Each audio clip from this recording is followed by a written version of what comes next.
Pagi ini, Prabowo umumkan kabar baik, Indonesia buat gebrakan baru, Uni Eropa auto meradang. Setelah sebelumnya Indonesia dihebohkan, dengan pernyataan Dana Moneter Internasional, International Monetary Fund, IMF, yang meminta kepada pemerintah Indonesia untuk mempertimbangkan, penghapusan kebijakan larangan ekspor nikel dan tidak meluas pada komoditas lain. IMF dalam laporan terbarunya meminta Indonesia, menghapus kebijakan pembatasan ekspor nikel. Namun jangan khawatir, justru Prabowo akan melanjutkan kebijakan hilirisasi tersebut, tentunya itu akan menjadi kabar baik bagi kita semua.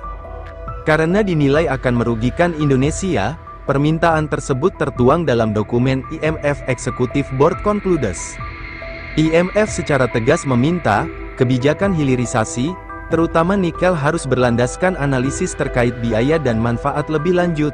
Kebijakan hilirisasi oleh Indonesia, menurut IMF juga perlu dibentuk dengan mempertimbangkan dampak-dampak adanya potensi kehilangan pendapatan negara Indonesia, juga berdampak terhadap wilayah lain.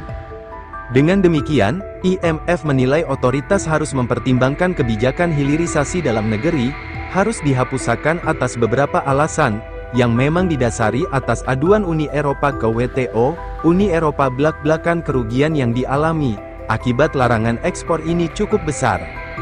Meskipun begitu, kabar baiknya adalah, pemerintah kita tetap tak menggubris desakan-desakan asing tersebut.